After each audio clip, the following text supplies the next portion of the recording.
Welcome back to A Clock in the Journal, where classic mysteries come to life. Today we delve into the adventure of the solitary cyclist, a tale of quiet roads, shadowy figures, and hidden motives. When a young woman finds herself followed by a stranger, Sherlock Holmes steps in to uncover a dangerous plot. Stay with us as the mystery unfolds. From the years 1894 to 1901 inclusive, Mr. Sherlock Holmes was a very busy man. It is safe to say that there was no public case of any difficulty in which he was not consulted during those 8 years, and there were hundreds of private cases, some of them of the most intricate and extraordinary character, in which he played a prominent part. Many startling successes and a few unavoidable failures were the outcome of this long period of continuous work. As I have preserved very full notes of all these cases, and was myself personally engaged in many of them, it may be imagined that it is no easy task to know which I should select to lay before the public.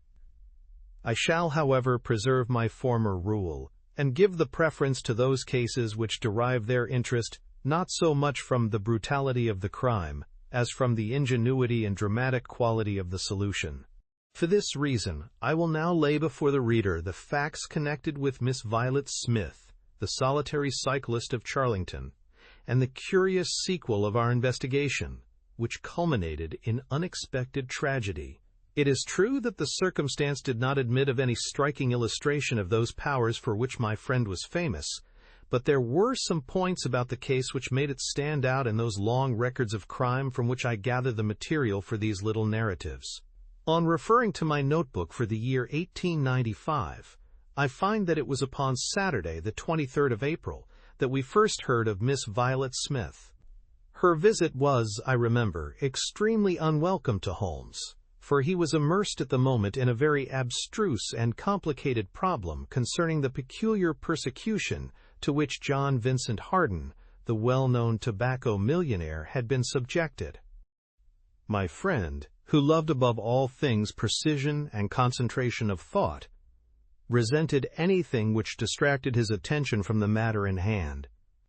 And yet, without a harshness which was foreign to his nature, it was impossible to refuse to listen to the story of the young and beautiful woman, tall, graceful, and queenly, who presented herself at Baker Street late in the evening and implored his assistance and advice. It was vain to urge that his time was already fully occupied, for the young lady had come with the determination to tell her story, and it was evident that nothing short of force could get her out of the room until she had done so.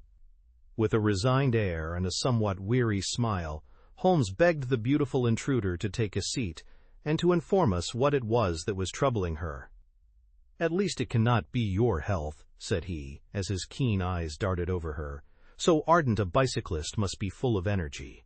She glanced down in surprise at her own feet, and I observed the slight roughening of the side of the sole caused by the friction of the edge of the pedal. "Yes, I bicycle a good deal, Mr. Holmes, and that has something to do with my visit to you today." My friend took the lady's ungloved hand and examined it with as close an attention and as little sentiment as a scientist would show to a specimen. "You will excuse me, I am sure." "It is my business," said he, as he dropped it. "I nearly fell into the error of supposing that you were typewriting. Of course it is obvious that it is music. You observe the spatulate finger ends, Watson, which is common to both professions. There is a spirituality about the face. However," she gently turned it towards the light, "which the typewriter does not generate. This lady is a musician." "Yes, Mr. Holmes, I teach music." "In the country, I presume, from your complexion." "Yes, sir, near Farnham, on the borders of Surrey." "A beautiful neighborhood, and full of the most interesting associations." "You remember, Watson, that it was near there that we took Archie Stamford, the forger. Now, Miss Violet, what has happened to you near Farnham, on the borders of Surrey?" The young lady, with great clearness and composure, made the following curious statement. "My father is dead, Mr. Holmes. He was James Smith, who conducted the orchestra at the old Imperial Theatre. My mother and I were left without a relation in the world except one uncle, Ralph Smith, who went to Africa 25 years ago, and we have never had a word from him since. When father died, we were left very poor, But one day we were told that there was an advertisement in the Times, inquiring for our whereabouts.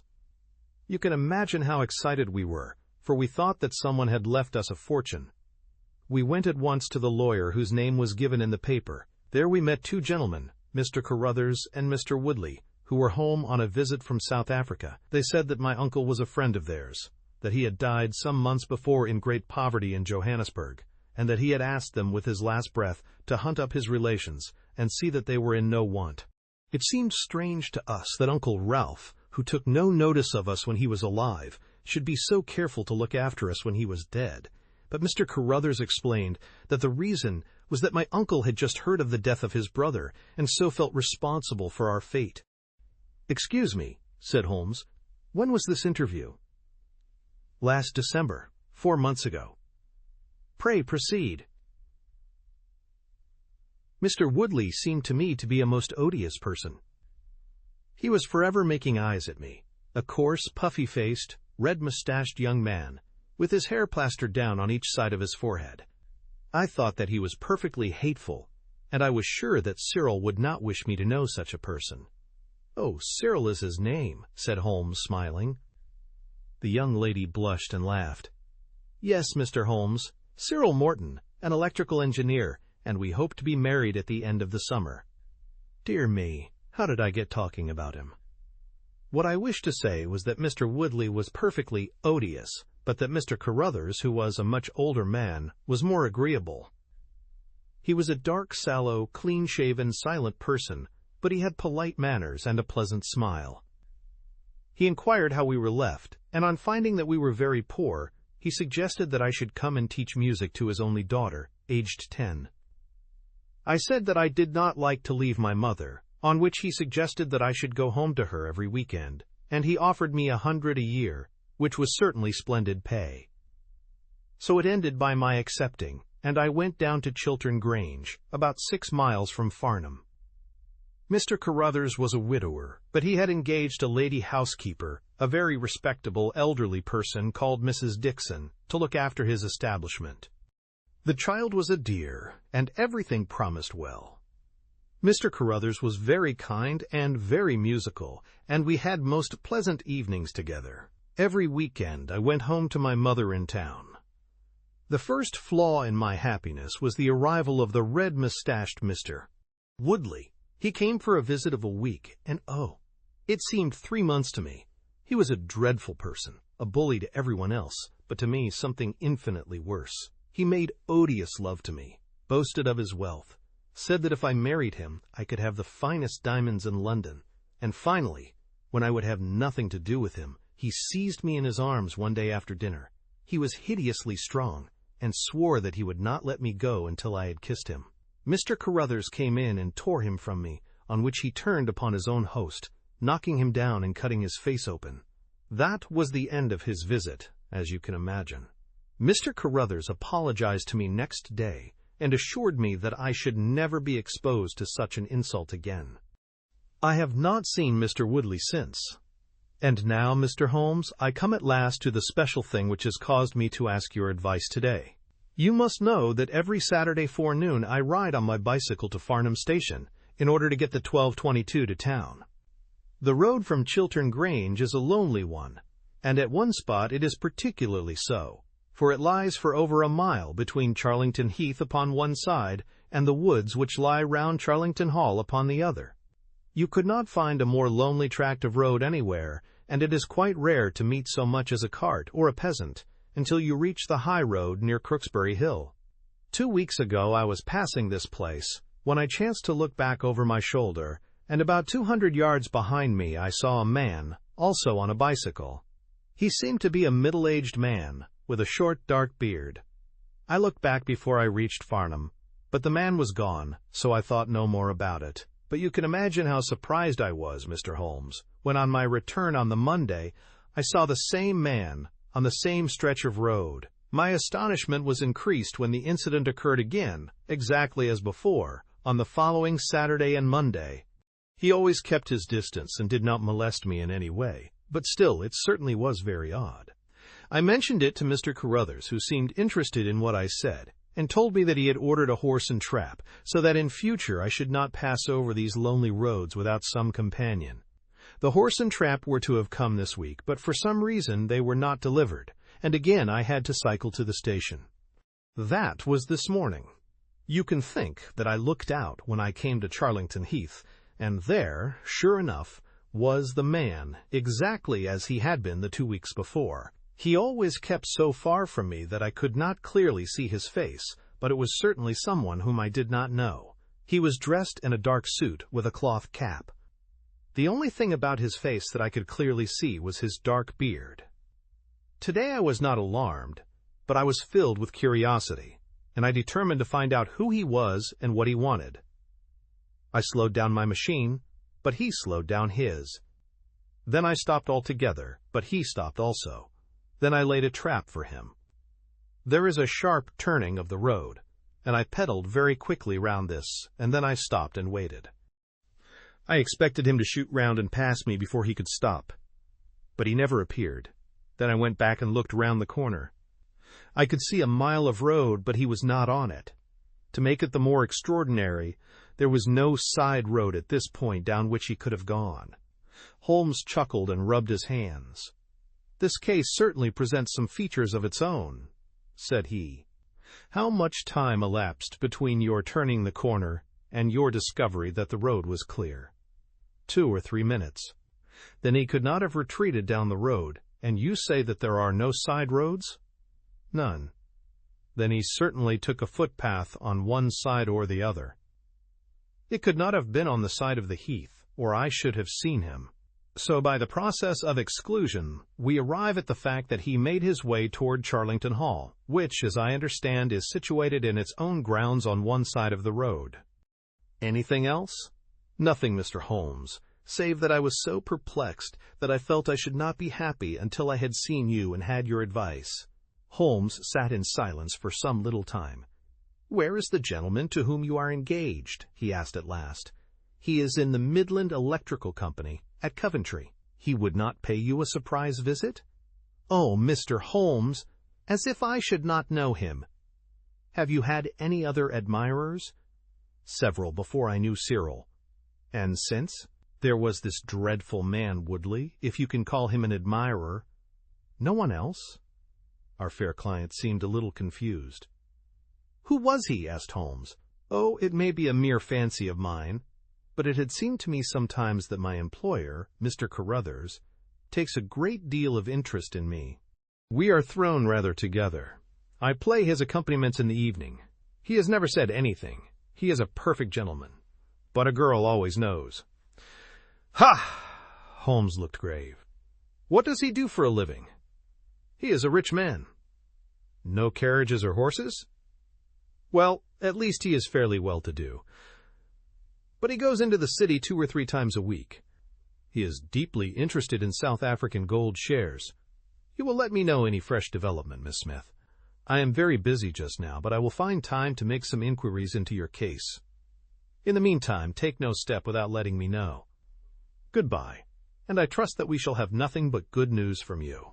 "It is part of the settled order of nature that such a girl should have followers," said Holmes. He pulled at his meditative pipe.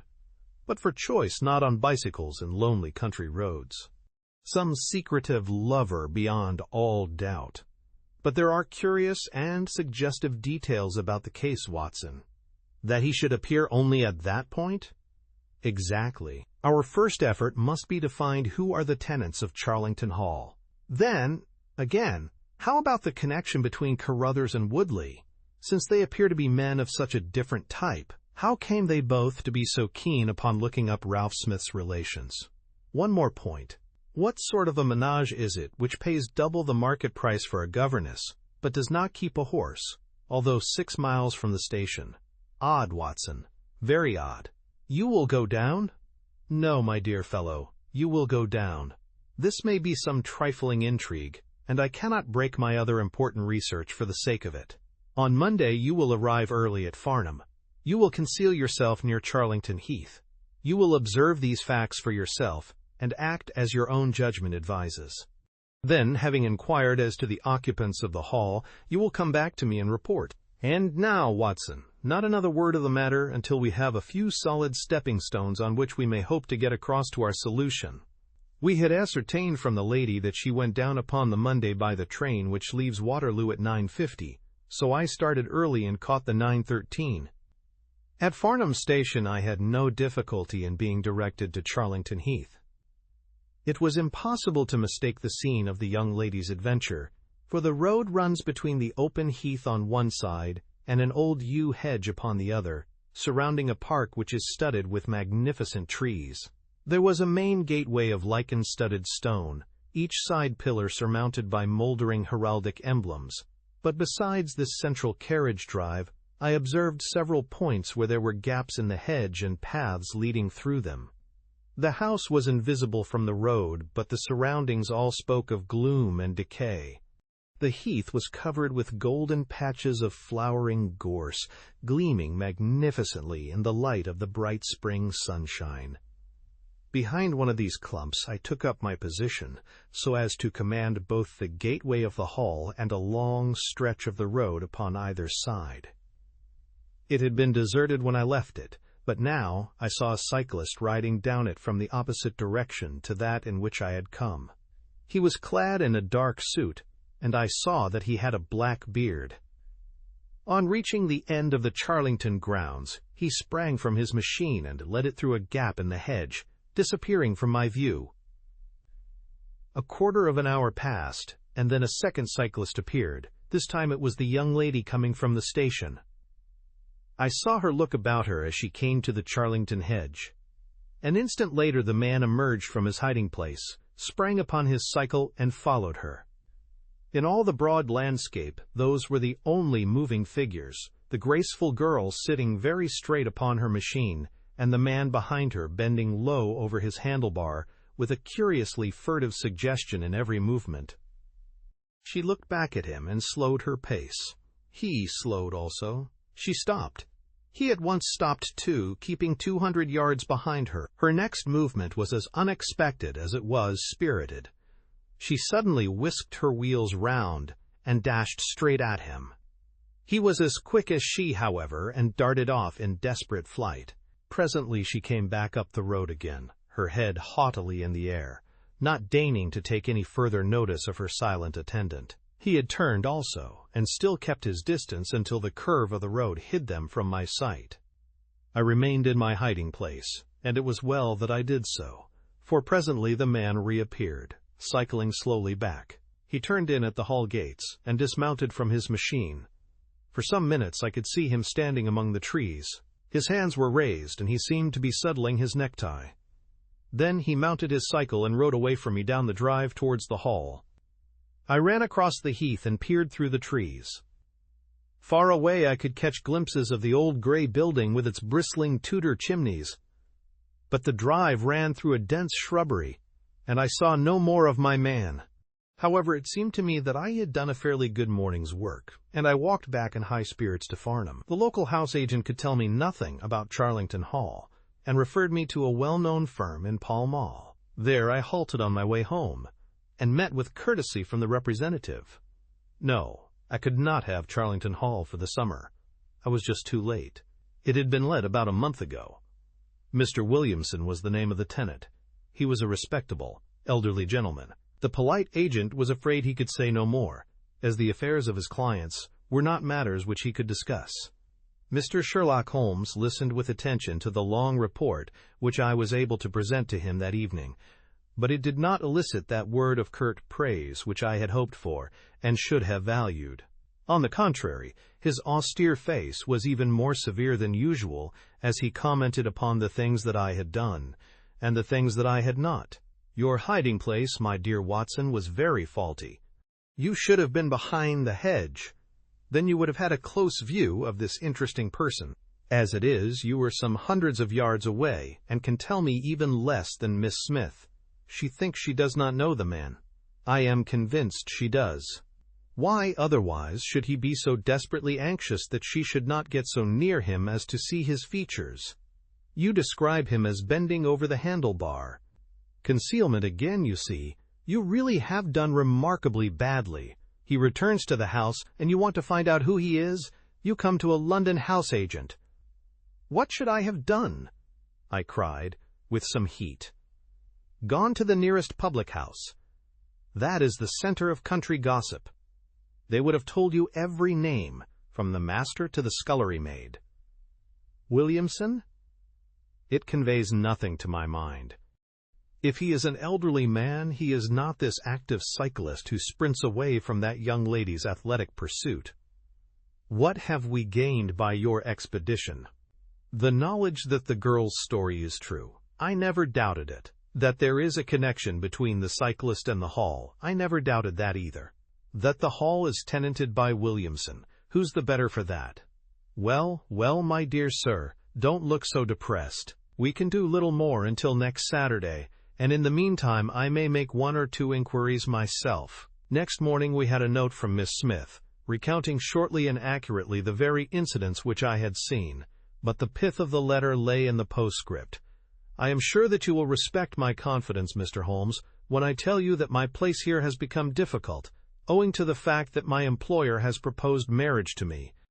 I am convinced that his feelings are most deep and most honorable. At the same time, my promise is of course given. He took my refusal very seriously, but also very gently. You can understand, however, that the situation is a little strained." "Our young friend seems to be getting into deep waters," said Holmes, thoughtfully, as he finished the letter. "The case certainly presents more features of interest and more possibility of development than I had originally thought. I should be none the worse for a quiet, peaceful day in the country, and I am inclined to run down this afternoon and test 1 or 2 theories which I have formed." Holmes's quiet day in the country had a singular termination, for he arrived at Baker Street late in the evening, with a cut lip and a discolored lump upon his forehead, besides a general air of dissipation which would have made his own person the fitting object of a Scotland Yard investigation. He was immensely tickled by his own adventures and laughed heartily as he recounted them. "I get so little active exercise that it is always a treat," said he. "You are aware that I have some proficiency in the good old British sport of boxing. Occasionally it is of service. Today, for example, I should have come to very ignominious grief without it." I begged him to tell me what had occurred. "I found that country pub which I had already recommended to your notice, and there I made my discreet inquiries. I was in the bar, and a garrulous landlord was giving me all that I wanted. Williamson is a white-bearded man, and he lives alone with a small staff of servants at the hall. There is some rumor that he is or has been a clergyman, but 1 or 2 incidents of his short residence at the hall struck me as peculiarly unecclesiastical. I have already made some inquiries at a clerical agency, and they tell me that there was a man of that name in orders, whose career has been a singularly dark one. The landlord further informed me that there are usually week-end visitors, a warm lot, sir, at the hall, and especially one gentleman with a red mustache, Mr. Woodley by name, who was always there. We had got as far as this, when who should walk in but the gentleman himself, who had been drinking his beer in the tap-room, and had heard the whole conversation. Who was I? What did I want? What did I mean by asking questions? He had a fine flow of language, and his adjectives were very vigorous. He ended a string of abuse by a vicious backhander, which I failed to entirely avoid. The next few minutes were delicious. It was a straight left against a slogging ruffian. I emerged as you see me. Mr. Woodley went home in a cart. So ended my country trip, and it must be confessed that, however enjoyable, my day on the Surrey border has not been much more profitable than your own. The Thursday brought us another letter from our client. "You will not be surprised, Mr. Holmes," said she, "to hear that I am leaving Mr. Carruthers' employment. Even the high pay cannot reconcile me to the discomforts of my situation. On Saturday I come up to town, and I do not intend to return. Mr. Carruthers has got a trap, and so the dangers of the lonely road, if there ever were any dangers, are now over. As to the special cause of my leaving, it is not merely the strained situation with Mr. Carruthers, but it is the reappearance of that odious man, Mr. Woodley. He was always hideous, but he looks more awful than ever now, for he appears to have had an accident, and he is much disfigured. I saw him out of the window, but I am glad to say I did not meet him. He had a long talk with Mr. Carruthers, who seemed much excited afterwards. Woodley must be staying in the neighborhood, for he did not sleep here, and yet I caught a glimpse of him again this morning, slinking about in the shrubbery. I would sooner have a savage wild animal loose about the place. I loathe and fear him more than I can say. How can Mr. Carruthers endure such a creature for a moment? However, all my troubles will be over on Saturday. So I trust, Watson, so I trust, said Holmes gravely. There is some deep intrigue going on round that little woman, and it is our duty to see that no one molests her upon that last journey.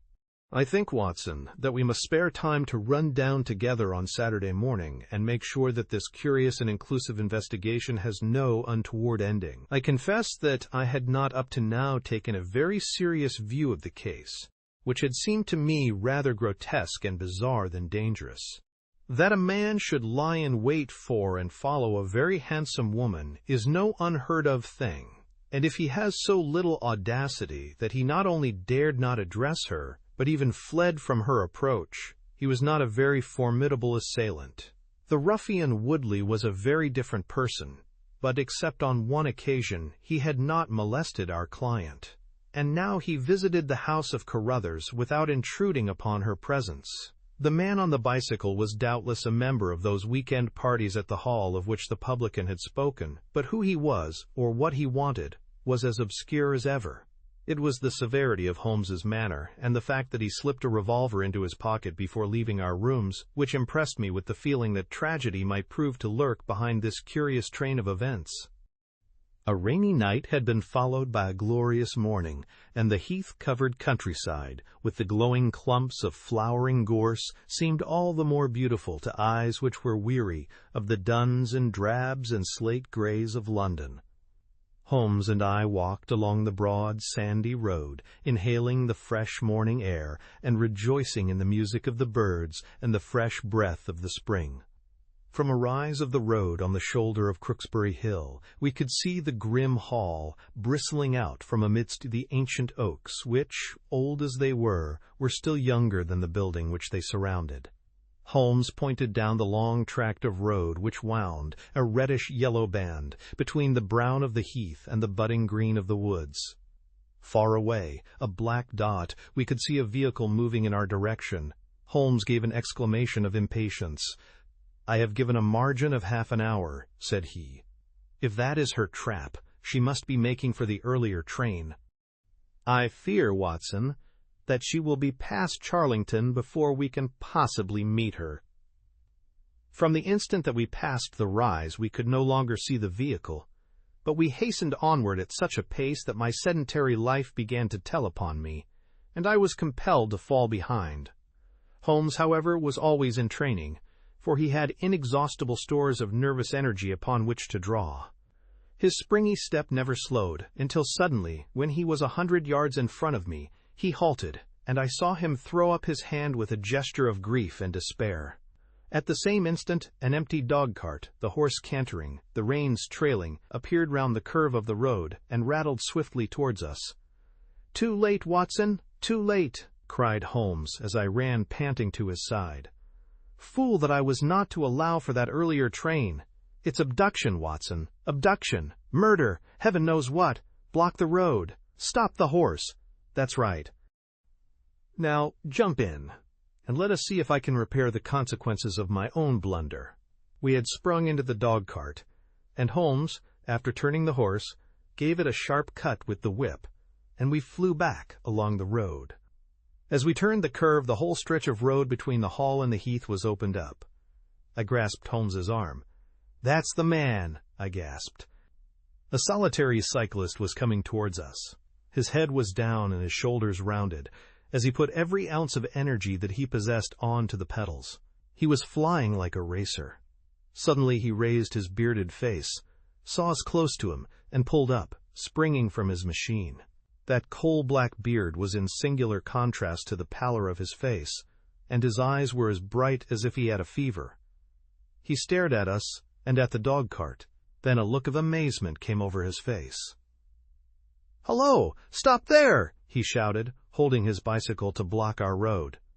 Where did you get that dog cart? Pull up, man, he yelled, drawing a pistol from his side pocket. Pull up, I say, or, by George, I'll put a bullet into your horse. Holmes threw the reins into my lap and sprang down from the cart. You're the man we want to see. Where is Miss Violet Smith? He said in his quick, clear way. That's what I'm asking you. You're in her dog cart. You ought to know where she is. We met the dog cart on the road. There was no one in it. We drove back to help the young lady.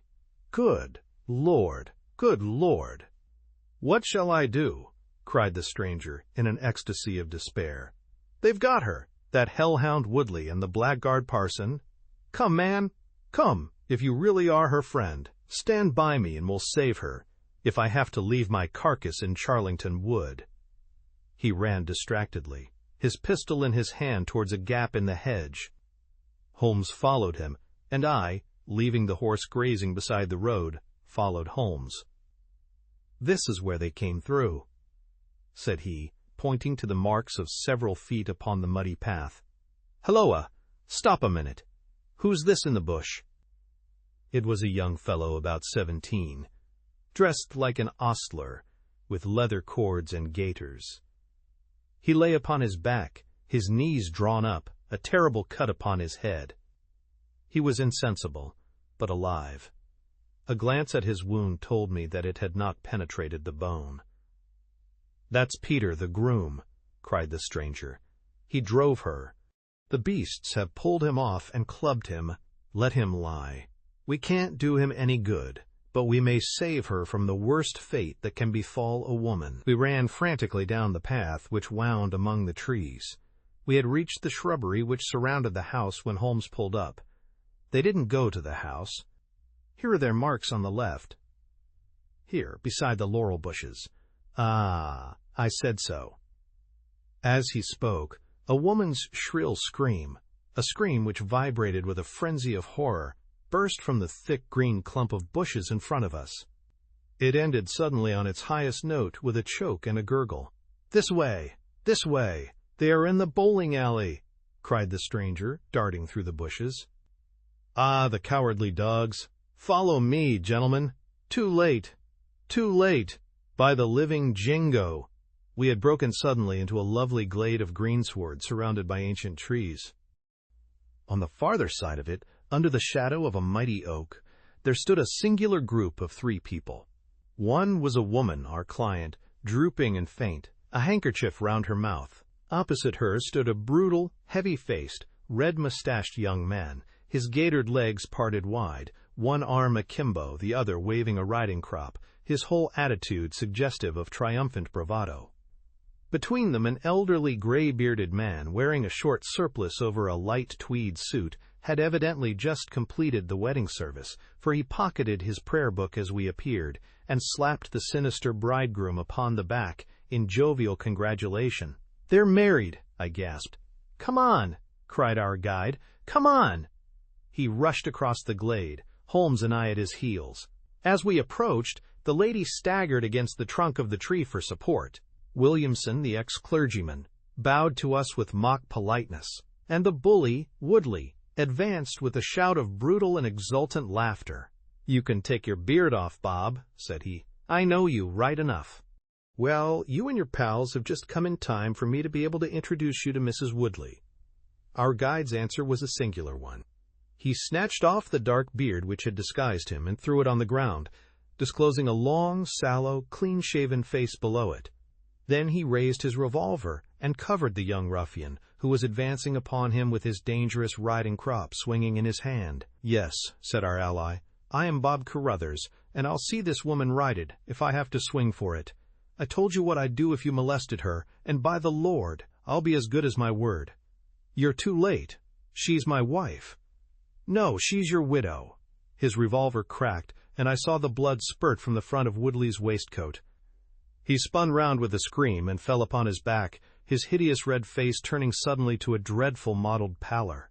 The old man, still clad in his surplice, burst into such a string of foul oaths as I have never heard, and pulled out a revolver of his own, but before he could raise it, he was looking down the barrel of Holmes' weapon. "Enough of this," said my friend coldly. "Drop that pistol." Watson, pick it up. Hold it to his head. Thank you. You, Carruthers, give me that revolver. We'll have no more violence. Come, hand it over. Who are you, then? My name is Sherlock Holmes. Good Lord. You have heard of me, I see. I will represent the official police until their arrival. Here, you! He shouted to a frightened groom, who had appeared at the edge of the glade. Come here, take this note as hard as you can ride to Farnham. He scribbled a few words upon a leaf from his notebook. Give it to the superintendent at the police station. Until he comes, I must detain you all under my personal custody. The strong, masterful personality of Holmes dominated the tragic scene, and all were equally puppets in his hands. Williamson and Carruthers found themselves carrying the wounded Woodley into the house, and I gave my arm to the frightened girl. The injured man was laid on his bed, and at Holmes's request I examined him. I carried my report to where he sat in the old tapestry-hung dining room with his 2 prisoners before him. He will live, said I. What? Cried Carruthers, springing out of his chair. I'll go upstairs and finish him first. Do you tell me that that angel is to be tied to roaring Jack Woodley for life? You need not concern yourself about that, said Holmes. There are 2 very good reasons why she should, under no circumstances, be his wife. In the first place, we are very safe in questioning Mr. Williamson's right to solemnize a marriage. I have been ordained, cried the old rascal, and also unfrocked. Once a clergyman, always a clergyman. I think not. How about the license? We had a license for the marriage. I have it here in my pocket. Then you got it by trick. But in any case, a forced marriage is no marriage, but it is a very serious felony, as you will discover before you have finished. You'll have time to think the point out during the next 10 years or so, unless I am mistaken. As to you, Carruthers, you would have done better to keep your pistol in your pocket. I begin to think so, Mr. Holmes. But when I thought of all the precaution I had taken to shield this girl, for I loved her, Mr. Holmes, and it is the only time that ever I knew what love was, it fairly drove me mad to think that she was in the power of the greatest brute and bully in South Africa, a man whose name is a holy terror from Kimberley to Johannesburg. Why, Mr. Holmes, you'll hardly believe it, but ever since that girl has been in my employment, I never once let her go past this house, where I knew the rascals were lurking, without following her on my bicycle, just to see that she came to no harm. I kept my distance from her, and I wore a beard, so that she should not recognize me, for she is a good and high-spirited girl, and she wouldn't have stayed in my employment long if she had thought that I was following her about the country roads. Why didn't you tell her of her danger? Because then, again, she would have left me, and I couldn't bear to face that. Even if she couldn't love me, it was a great deal to me just to see her dainty form about the house, and to hear the sound of her voice. Well, said I, you call that love, Mr. Carruthers, but I should call it selfishness. Maybe the 2 things go together. Anyhow, I couldn't let her go. Besides, with this crowd about, it was well that she should have someone near to look after her. Then, when the cable came, I knew they were bound to make a move. What cable? Carruthers took a telegram from his pocket. That's it, said he. It was short and concise. The old man is dead. Said Holmes. I think I see how things worked, and I can understand how this message would, as you say, bring them to a head. But while you wait, you might tell me what you can. The old reprobate with the surplice burst into a volley of bad language. By heaven, said he, if you squeal on us, Bob Carruthers, I'll serve you as you serve Jack Woodley. You can bleat about the girl to your heart's content, for that's your own affair, but if you round on your pals to this plain-clothes copper, it will be the worst day's work that ever you did. Your reverence need not be excited, said Holmes, lighting a cigarette. The case is clear enough against you, and all I ask is a few details for my private curiosity.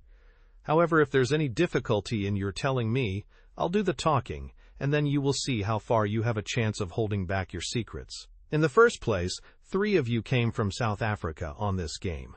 You Williamson, you Carruthers, and Woodley.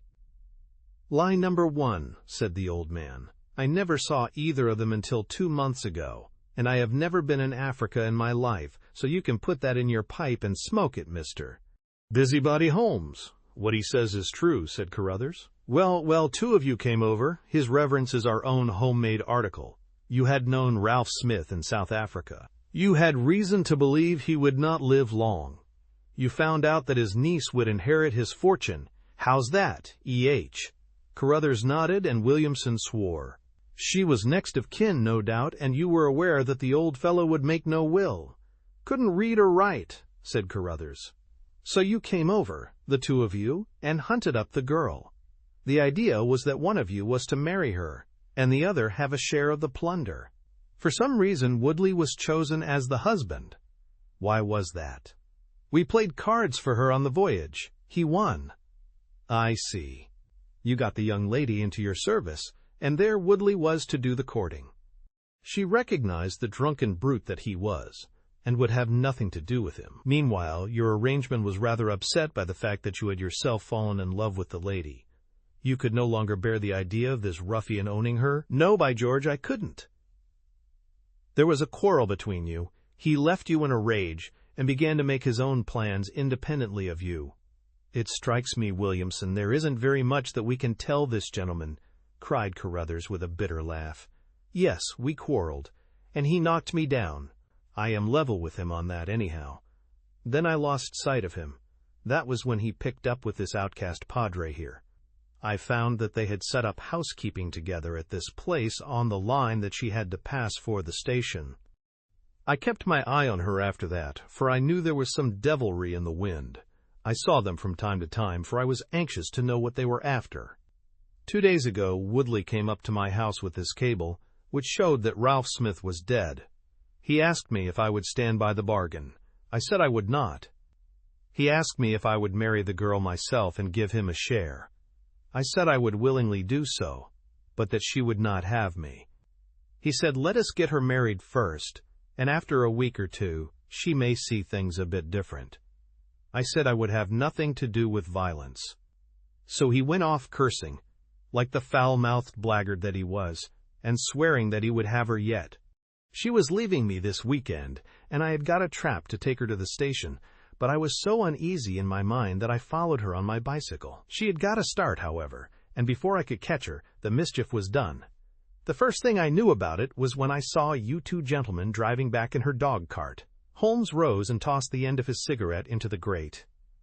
I have been very obtuse, Watson, said he.